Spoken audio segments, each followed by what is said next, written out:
right, good morning, ladies and gentlemen. My name is Eric Glanville. I'm the manager of the Office for New Students here at Douglas College. It is my distinct pleasure to be one of the first to welcome you to the 2011 Douglas College Late Summer Orientation event.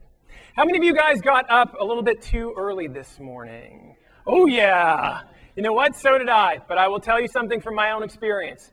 Students who come to orientation, get involved at orientation, have a much higher chance of graduating from their program and are much more satisfied by the experience while they're here. So I know it was an early morning for you guys, but a little bit of a pat on the back for you for making a great decision to start off your time here at Douglas College. Now in just a few minutes, we are going to get into something that I call double your degree, which is a fancy way of saying a way to make it more fun while you're here at Douglas College. Because no matter where you come from or where you're going to at Douglas College, what we're talking about this morning can help you have more fun while you're here and get more out of that experience, all right? So what exactly are we talking about this morning? Well, whether you guys realize it yet or not, you are on the verge of one of the most exciting times of your life. Your college years are jam-packed with personal and professional development opportunities, which is a fancy way of saying it's a great place to figure out who you are, what you want to do with the rest of your life, and who you want to be working with along the way. And by making a few simple decisions here this morning, in the next couple of days, next couple of weeks, you can not only double the value of your experience to your first employer that you're going to be applying to one day, but you can also triple the amount of fun that you have here at Douglas College while you're doing your program. And if you take everything that I'm going to talk about this morning and you condense it down into two simple words, those two words would be attitudes and opportunities. Attitudes and opportunities. So we are going to focus, first of all, this morning on the first one, which is attitudes. And I want you guys to imagine that we took all 14,000 students that take courses here at Douglas College and we put them in one long lineup according to the attitude that they have while they're here. At one end of that long spectrum of students, you would find individuals who have what I call the commuter mentality. And for students who have the commuter mentality, they're really here for one thing and one thing only. That's to get that certificate, diploma, or degree, and nothing else. They want to get in, get done, and get out as quickly as possible. Which means the sort of activities that they're involved in while they're here are kind of narrow. They'll go to class, sit down, take notes. Then they'll go to the library, sit down, and take notes. Then they'll go home and sit down and take notes. And if you're noticing a bit of a trend here, it's because it's kind of a monotonous existence, not all that exciting. And if you look at these students with the commuter mentality 2, 3, 4 years down the road on their graduation day, right here on this stage, you will find some pretty interesting and predictable outcomes. First outcome is, well, they get themselves a certificate, a diploma, or a degree. And we all know that in this labor market, having that piece of paper is definitely going to open some doors for you. So that's not a bad outcome, that's a good outcome. But the problem is, because they never got involved in anything outside of their classes while they were on campus, they didn't develop any skills that they can offer to their first employer when they're starting to look for work. I mean, think of it this way. How many of you have seen a job posting out there that says, critical skills required, must be able to sit in a large room, listen to someone talk, and take notes? Have you ever seen a job posting like that? No. And yet, if you look at what they're doing on a daily basis, that's the only set of skills that they're really honing while they're here. In addition to that, because they didn't get to know anyone other than maybe a couple of people that they sat beside in a few of their courses, they don't really have a network of friends on campus, either for support or to find out what's going on, what opportunities are there. They don't know really much about what's going on at the college. And after they graduate, they're isolated because they don't know anybody in the field. They don't know anyone to talk to about where's my first job going to come from when I'm done. And unsurprisingly, if you talk to these students about their experience, they didn't have a lot of fun while they were here. I'll give you a great example of that. In my third year on campus, one of my best friends arrived for the first time. And I said, hey, Rich, it's great to see you. Welcome. How are you enjoying it so far? And he said, well, actually, I'm kind of bored. And I said, oh, okay, well, what are you doing on campus outside of your classes? And he said, he kind of looked at me like I had two heads. And he said, well, nothing. And I thought to myself, well, if all you ever do is go to class and take notes and go home and take notes, of course you're bored. And yet so many students fall into this commuter mentality where that's all they do. That's their entire life here at the college. Go to class, go home. Go to class, go home. And they get caught in this commuter mentality. Now I want you to compare that mentality to students at the other end of the spectrum. And on that other end are students that I refer to as thinking outside the classroom. And for students who think outside the classroom, their experience is totally different because their focus is totally different. Their goal is to get as much out of the next 2 to 4 years as they possibly can, which means the sort of activities that they're involved in while they're on campus are practically limitless. And if you look at these same students 2, 3, 4 years down the road on their graduation day, same graduation day as the students with the commuter mentality, you're going to find some pretty predictable outcomes. First thing you're going to find, well, they get that same certificate, diploma, or degree as the students with the commuter mentality. But in addition to that, because they've been involved in clubs and teams and organizations while they were here at Douglas College, they've got a ton of friends that they can have as social support to connect with every day and that fill them in on what's the next thing that I can get involved in, what's the next event, where's the next party coming up. All of that stuff is stuff you learn through your friends. And they've got a huge network of friends here at Douglas College. In addition to that, because they were working with these friends on all kinds of different activities on campus, they've developed a bunch of skills that they can offer to their first employer in addition to that piece of paper. They've got communication skills, or event management skills, or leadership skills, all kinds of stuff that's going to make you the most attractive candidate when you're competing for that first job after you graduate. And in addition to that, if you take them down to the pub here on the day that they graduate and you ask them, what was your experience like at Douglas College? They will talk your ear off for an hour, telling you all about all the fun things that they got to do with all the amazing people that they met here in the Douglas community. So they have an entirely different experience at Douglas College, even though they took the same classes on the same campus. The only difference really is they had a different attitude while they were here. And I know some of you might be thinking at this point, well, you know, the people who do all of this stuff, they're the same people who were class president in high school, and they were on the varsity teams, and they were involved in all the clubs. These are the keeners, the people who are uber involved and everything. And you know what? That's just not my thing. That's not who I was in high school. That's not really my style. Well, before you come to that conclusion, I would love for you to look at the next 2 slides. First slide I'm going to show you, well, this is an actual scanned image of my high school yearbook. So if you go back to the yearbook for the 1800s and you find my image inside it, this is what you will see.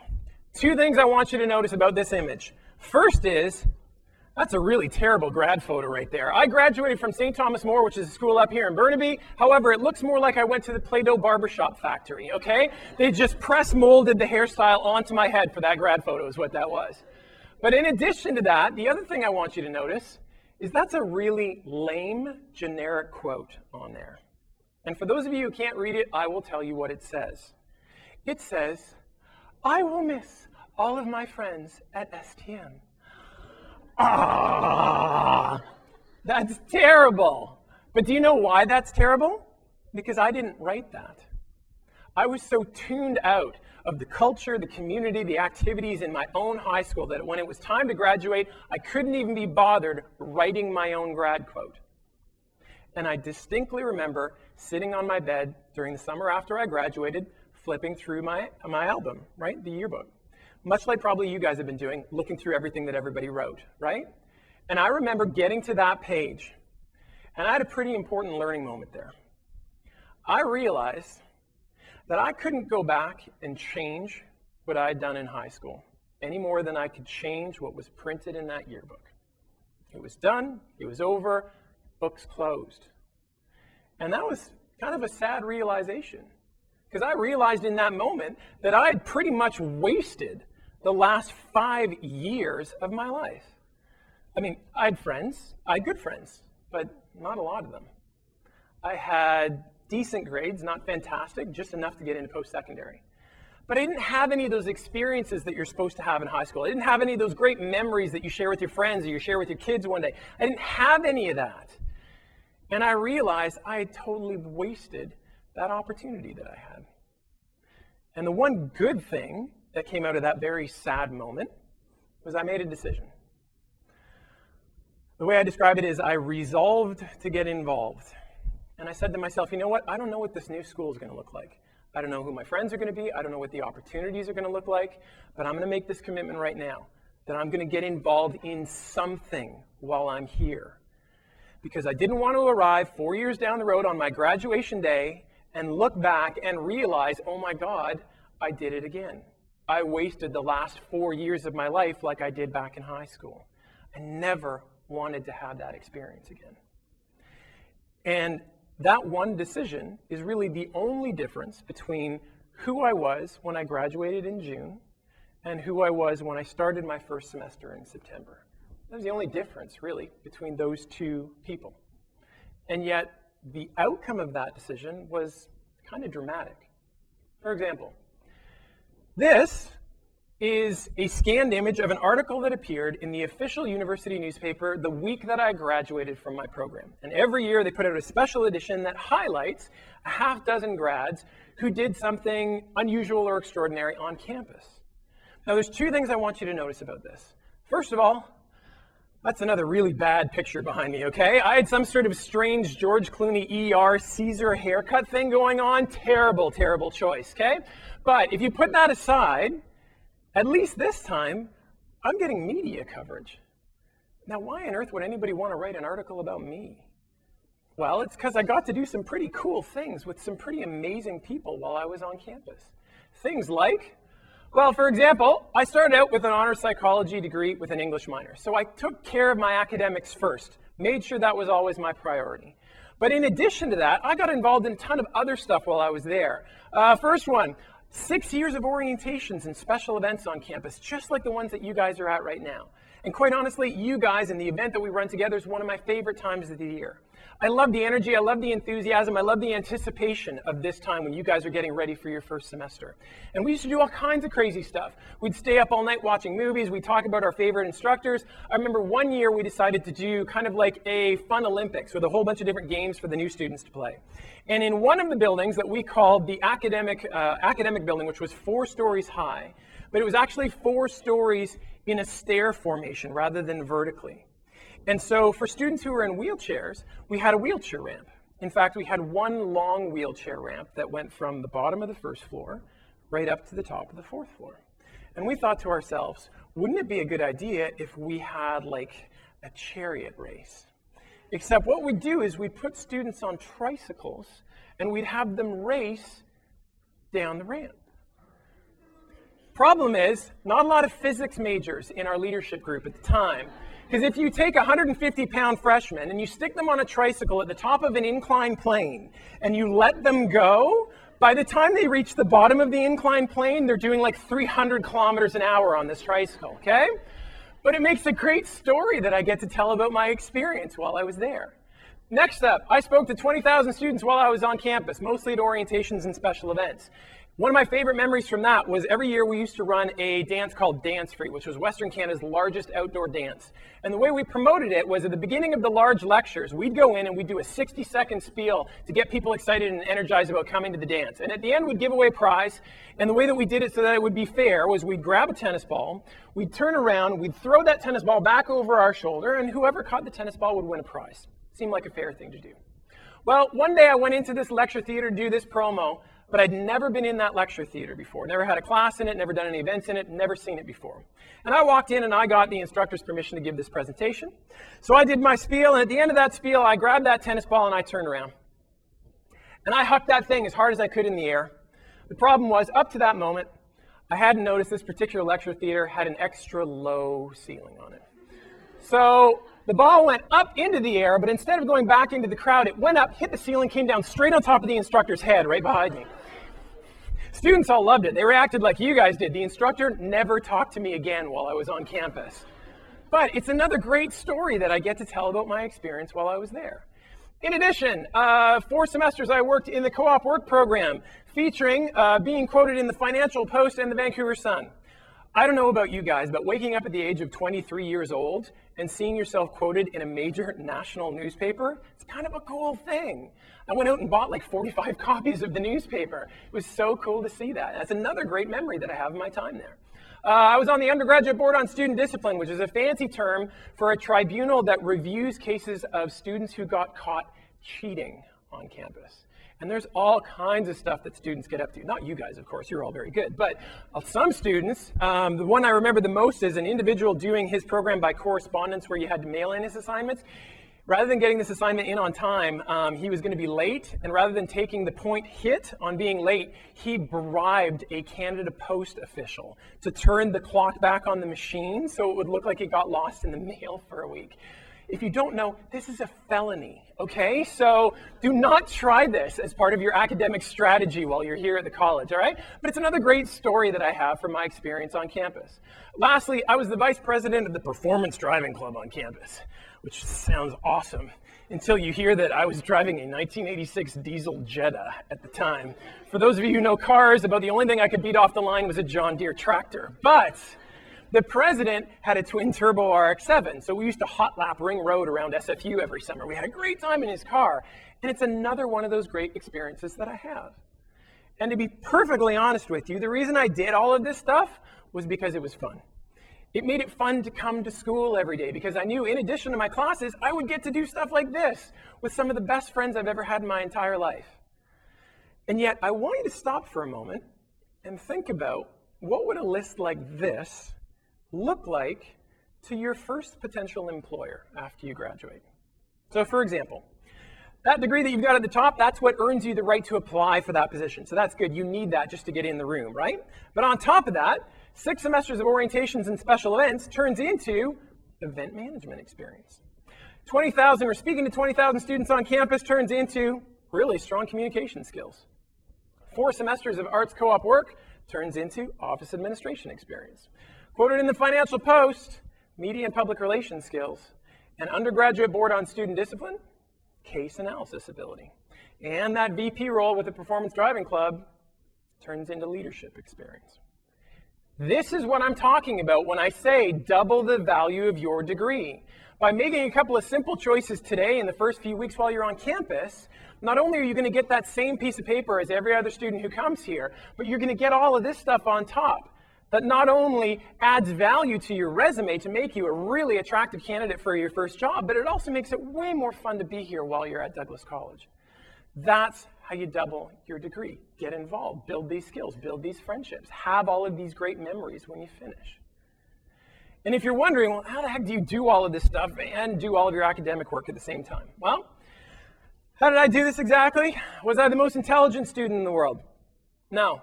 The GPA that I had when I first started on campus was just barely high enough to get me into the school that I went to.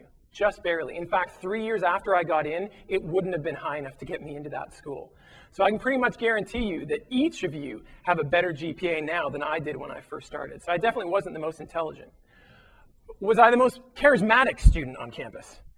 Are you kidding me? Do you remember this photograph? I was a geek, okay? It had nothing to do with charisma.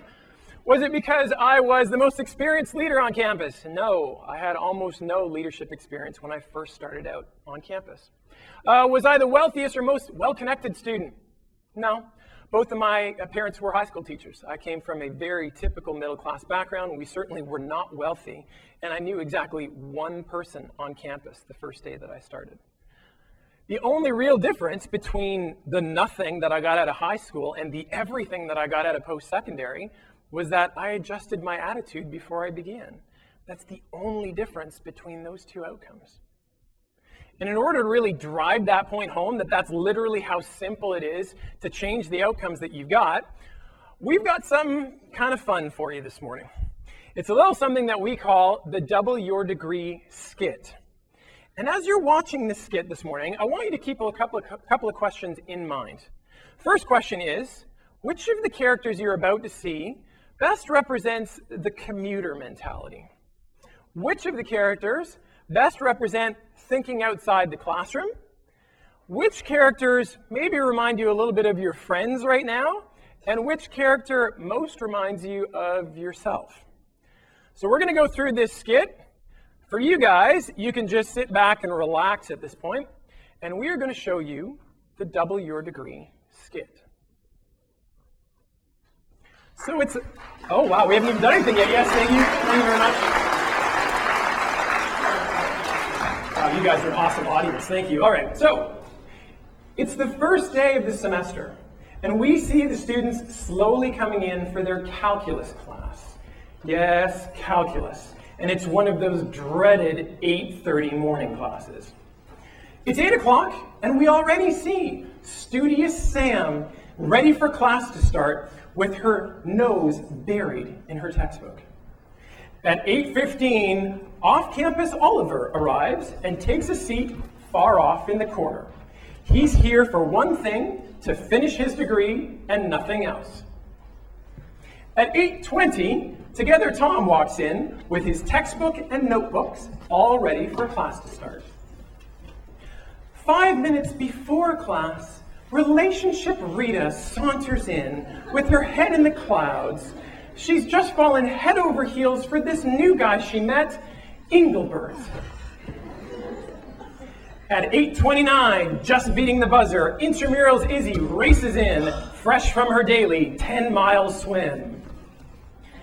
At 8:35, procrastinating Pat makes it to class after finally making a decision that morning to sign up for her courses. At 8:45, 15 minutes late, partying Pete stumbles in after going to his first all-night bash of the semester. His head is reeling, his hands quivering, and the thought of food is definitely not appealing. My bag? Oh, I don't want that. Class is over and students exit the classroom. Except for frantic Phyllis, whose alarm didn't go off. Then her breakfast exploded in the microwave. The first bus was late and the second bus hit a fire hydrant. Then she couldn't find the right classroom.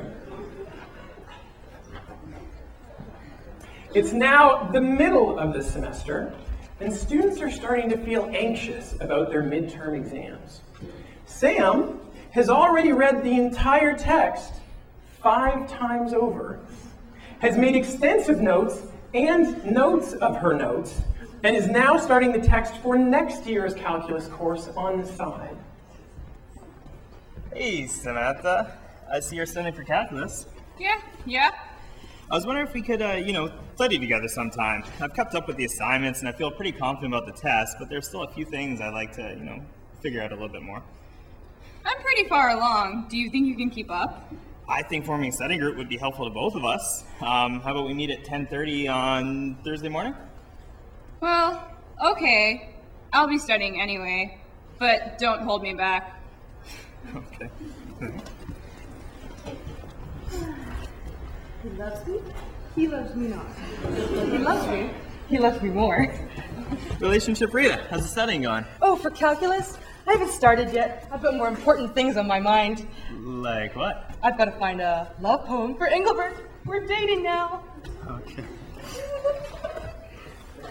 Ooh, how does he love me? Let me count the ways.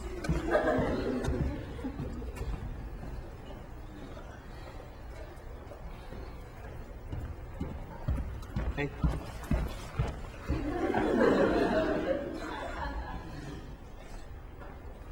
How's it going, Oliver? Okay. Tom, I thought I'd find you here. Izzy, have you started studying for calculus yet? No way. I've been way too busy practicing with soccer and basketball. I'm so close to breaking baseball record, and I just started playing underwater hockey. Say, how about a game of ping pong sometime? Sure, when do you want to play? How about 10:30 Thursday morning? Let me just check my day planner. Sorry, looks like I'm going to be studying with Studio Samantha then. Okay. How about 8:30 Thursday night? Great. See you then. Awesome. I'll book the table. I'm there all the time anyway. They've even named the work court after me. Anyway, gotta go. Time for my badminton lesson. Yeah, see you. See ya. Procrastinating Pat. You're finally in here to start studying? What? No, the exam is still 2 weeks away. I'm here to read a couple of my favorite magazines. Besides, I haven't even bought my textbooks yet. I didn't think I would need them so soon. Yeah, you might want to... Okay. Yo, Tom, what are you doing in the library? There's a party going on in the Student Union building right now. Pete, you know I really want to go, but I got to keep up with my studying. Well, you won't be studying on a pub night. What do you think? You and me, 8:30 Thursday? I'd love to, but I've got a ping pong game lined up with Izzy.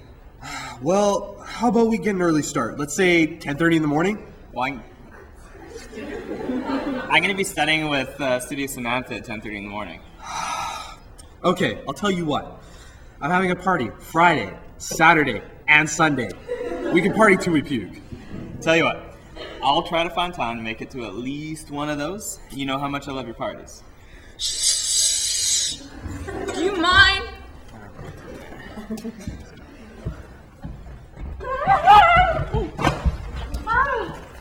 Phyllis, you alright? Seems like you got a lot of notes Oh my there. gosh, you're in my class, right? I'm going mental. I can't even read my handwriting. Oh my gosh, there's too much pressure. I think I'm an hour late for class. Wait, which way is 2265 or is it 552? Oh my gosh, or is it 557? Oh my gosh, help!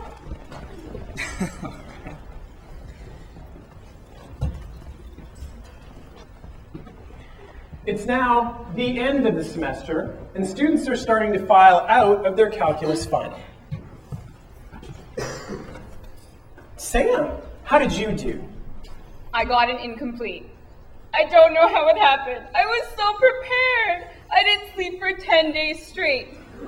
But when I looked at my paper, I just blanked out. Well, there's always next year. Hey, you're right. I'll start studying now, and next semester will be different. I'll spend twice as much time studying and twice as hard.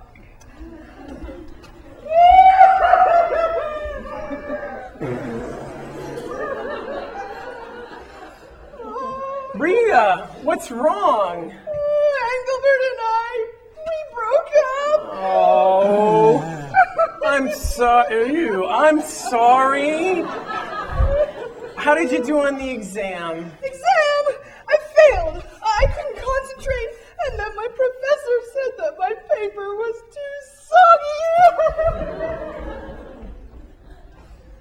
soggy. Oliver, how did your semester go? Well, I ended up with a C. I only wanted to pass and just get it over with. I just want to finish school and spend as little time on campus as possible. Now I'm going off to the hill to have lunch with my new boyfriend, Engelbert.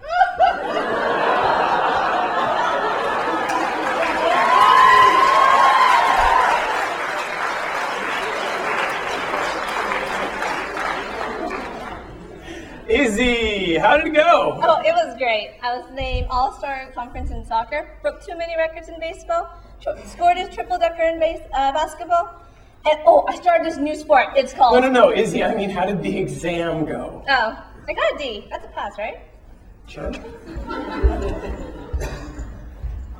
Procrastinating Pat, did you study enough to pass the exam? I don't know. I haven't checked my marks yet. But I think I should do okay. You know, I managed to study a whole 4 hours for this exam, which means I had like 2,180 hours to read all of my favorite magazines. I would say it was a pretty good semester. Okay. Pete, you look happy. The exam couldn't have been that easy. Oh man, I went to mega parties. Met a babe at each one. Finals frenzy was the best. Didn't feel so good in the morning though. All right, well, how did you do on the course? Oh, I got an F. But hey, that just means I could stay an extra year at school. And that means more parties.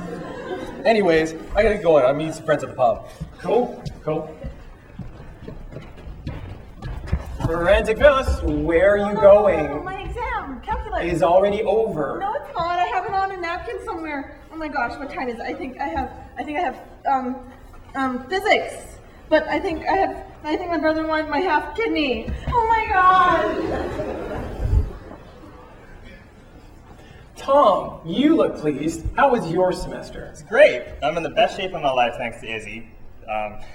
I've had some good times off the hill with Oliver and his friends. I did a lot of good, efficient studying with Sudi Samantha and with some of the best parties with Pete. And Relationship Rita even set me up with one of her friends. On top of that, I got an A. Yeah, high five.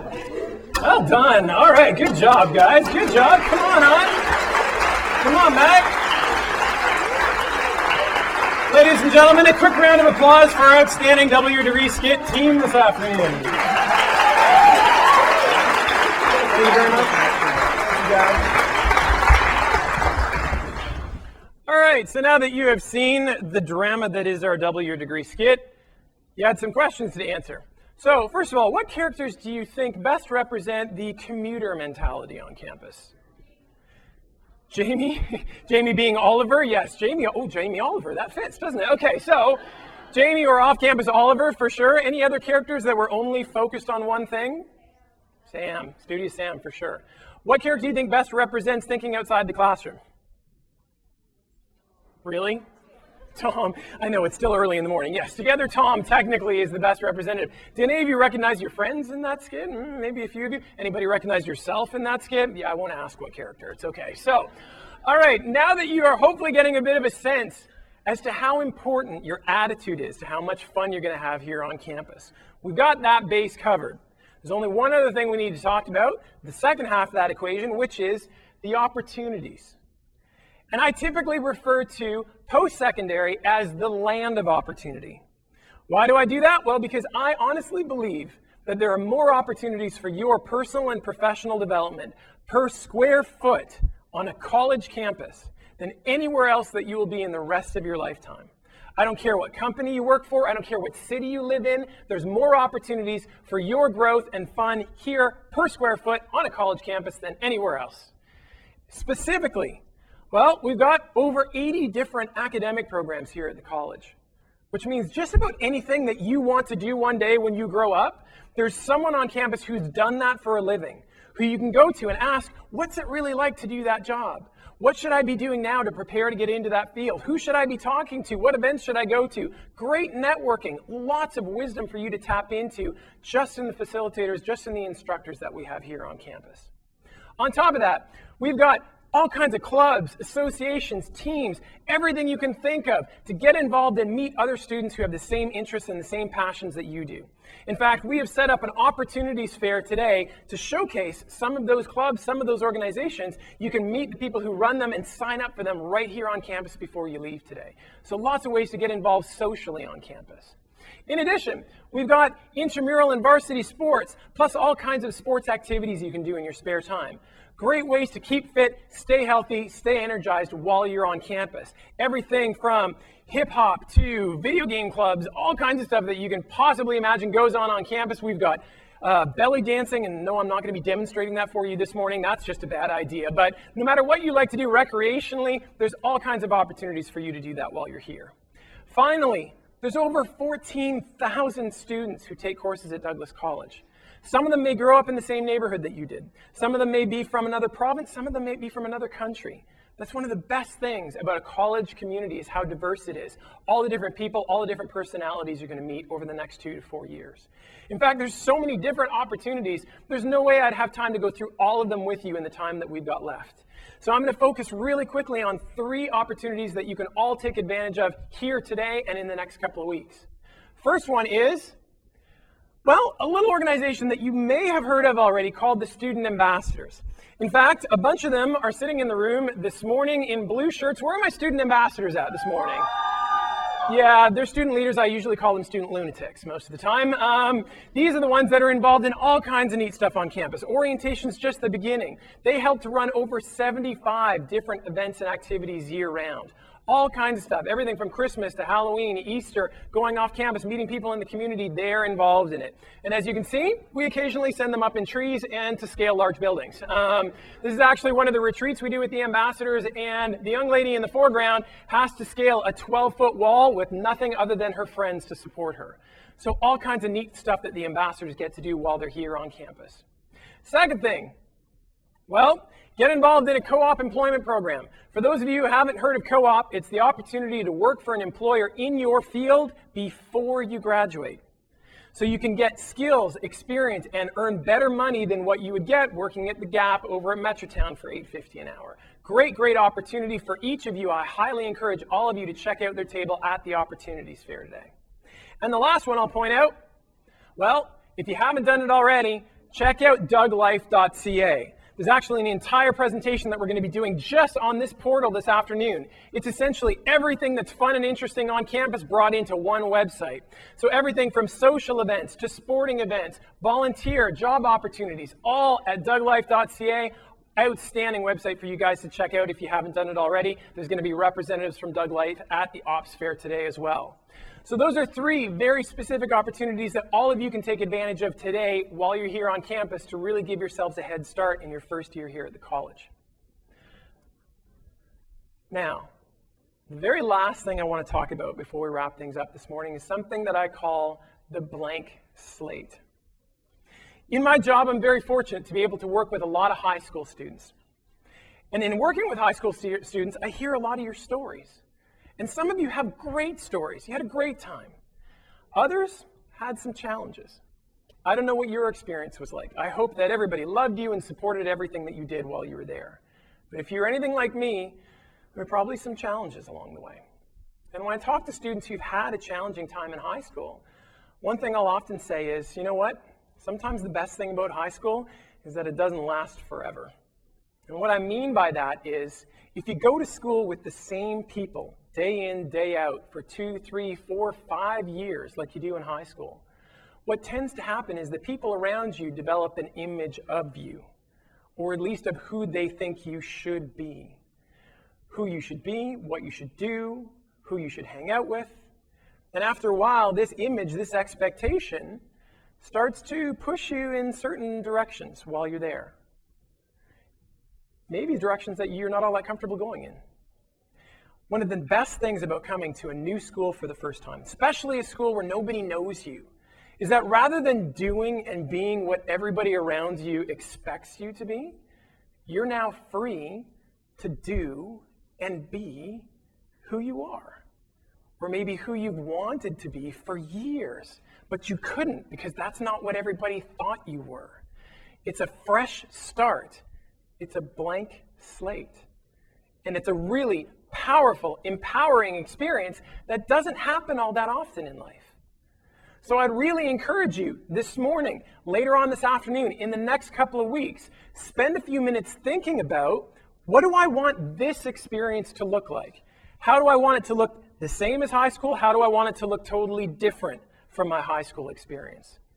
And start making choices today that will lead to that outcome. So that 2-4 years down the road, when you are crossing this exact stage on your graduation day, you can look back and say, you know what? That was one of the best experiences of my life. I have a huge list of all kinds of great memories and some fantastic friends that I'm going to go out into the world with right now. Make it that experience. Make those choices today. Start that path today. It's a blank slate. It's a fresh start for you guys. So let me wrap it up by saying this. Take the dreams in your heart, because I know they're in there. Take the friends by your side that you're going to meet today, and go out here and make a fantastic experience at Douglas College. Make the next 2 to 4 years the best experience of your life. Fill it with everything you've always wanted to do and all the people you've always wanted to hang out with. And then when you're done, go out and do amazing things in the professional world. We're looking forward to seeing that. But in the meantime, have yourself a great morning here at orientation, and good luck in your first semester at Douglas College, guys. Take care.